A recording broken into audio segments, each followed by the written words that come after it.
अयोध्या के जमीन घपलेबाजों ने जाने माने धार्मिक गुरु श्री श्री रविशंकर को करोड़ों का चूना लगा दिया। भूमाफियाओं ने राजस्व विभाग के कर्मियों की मदद से ऐसा खेल खेला जिसमें श्री श्री रविशंकर अपनी 10 करोड़ से ज्यादा की रकम गंवा बैठे। दरअसल पहले अब्दुल कलाम के नाम 21 बीघा जमीन फर्जी तरीके से स्थानांतरित की गई थी। इसके बाद इस पूरे खेल का अगला चरण शुरू हुआ, जहां इस जमीन का बैनामा श्री श्री रविशंकर की संस्था व्यक्ति विशेष केंद्र के नाम अब्दुल कलाम ने कर दिया।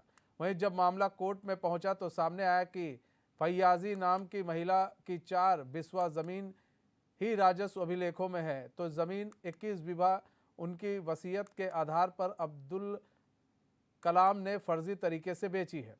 इसी आधार पर रविशंकर का नामांतरण प्रार्थना पत्र 29 अप्रैल 2023 को खारिज कर दिया गया। फिलहाल प्रशासनिक कोर्ट में मुकदमा विचाराधीन है।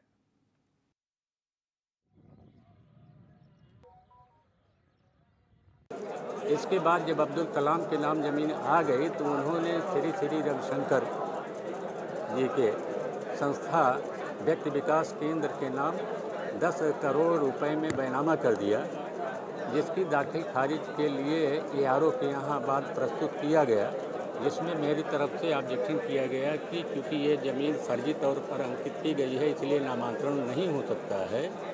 तो ARO ने हमारे ऑब्जेक्शन को देखते हुए और अभिलेखों का अवलोकन करने के पश्चात नामांतरण प्रार्थना पत्र निरस्त कर दिया, क्योंकि अब भी ज़मीन अब्दुल कलाम के नाम है और अब्दुल कलाम के नाम जिस आदेश से ये ज़मीन दर्ज हुई थी उस आदेश के खिलाफ मेरे द्वारा पुनर्स्थापन प्रार्थना पत्र दिया गया है, जो विचाराधीन है।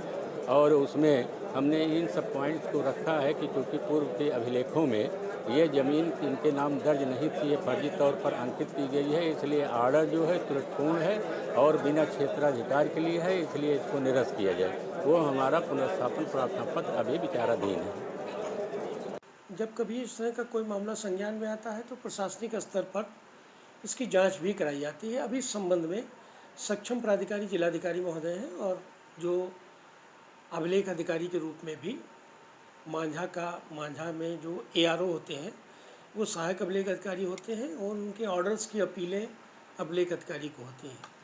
अब उनमें परिस्थितियाँ क्या बनती हैं और अभिलेख अधिकारी महोदय क्या जांच कराते हैं या कोई जांच कराने की उनको ज़रूरत समझ में आती है तो वो कराएंगे। देन उसके बाद फर्दर ये तय होगा कि क्या हो सकता है और उसमें क्या आगे में नेक्स्ट प्रोसीडिंग क्या की जाए।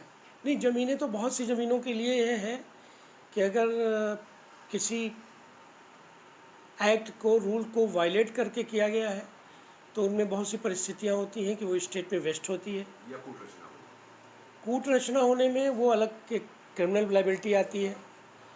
और फिर उसमें हम आगे में जाते हैं, देखते हैं कि ये लैंड इन डिस्प्यूट का ओरिजिन कहाँ है, उस ओरिजिन कहाँ है, मतलब कहाँ से वो लैंड शुरुआत हुई। जैसे बंदोबस्त में हम जाएंगे तो ये सब देखा जाएगा। ये बात की बात है कि क्या भी आगे में क्या स्टेप्स उठाए जाते हैं।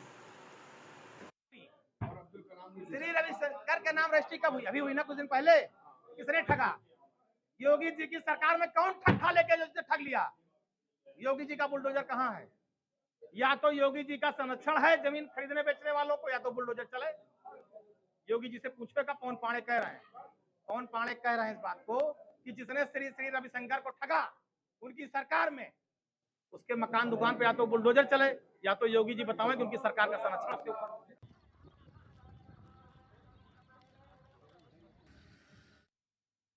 हमारे साथ संजीव आजाद जुड़ चुके हैं, हमारे संवाददाता। संजीव, श्री श्री रविशंकर को ठग लिया गया, टपकेबाजों ने इनको भी नहीं छोड़ा, क्या कुछ मामला है? जी बिल्कुल, ये पूरा मामला जो है जमीन खरीद फरोख्त से जुड़ा हुआ है। तो इसमें समझने वाली बात यह है कि पहले सबसे जो फैयाजी थी उनके नाम केवल 4 बिस्सा जमीन थी, वो कहीं से बंदोबस्त में उनके नाम से कट गई। फिर उसके बाद उनकी कुछ दिन बाद मौत हो जाती है। अब जो अब्दुल कलाम जिन्होंने श्री श्री रविशंकर की संस्था को जमीन बेची है, उन्होंने बंदोबस्त से किसी तरीके से इस 4 बिस्सा जमीन के जगह पर 21 बीघा जमीन अपने नाम करा ली और फिर इसी जमीन को करीब 10 करोड़ रुपए में श्री श्री रविशंकर की जो संस्था है व्यक्ति विशेष केंद्र, उसके नाम पर बेच दिया। अब यहाँ पर पेच जब फंसता है जब पूरी जमीन का बैनामा होने के बाद जब नामांतरण होने गई, या जिसको कहते हैं आम भाषा में खारिज दाखिल होने के लिए गई, तो वहां पर जो अधिवक्ता है अच्युतानंद पाठक, उन्होंने उस पर आपत्ति दाखिल की कि ये जो है गलत तरीके से जमीन इनके नाम ट्रांसफर हुई है और अब जो है इसको जो खारिज दाखिल इसकी निरस्त होनी चाहिए। तब फिर एआरओ के यहाँ से अभी वो खारिज दाखिल निरस्त कर दी गई है। अब कुल मिला के पूरी जमीन की इस बात की जांच की जा रही है कि आखिर ये पूरा खेल कहाँ से हुआ, और अगर फैयाजी के नाम जिनका बेटा अब्दुल कलाम लोग को बता रहा है, अगर 4 बिस्सा जमीन थी, फिर 21 बीघा जमीन कैसे हो गई, और फिर रविशंकर के नाम जो संस्था है उसको बेची कैसे गई। जी, तो क्या जो अब्दुल कलाम है जिसने ये पूरा खेल रच रहा है, उसको क्या पुलिस ने अभी तक पकड़ा है? और क्या इनके संस्थान श्री श्री रविशंकर के संस्थान द्वारा कोई अभी तक कोई एफआईआर कुछ इस तरह की दर्ज कराई गई है?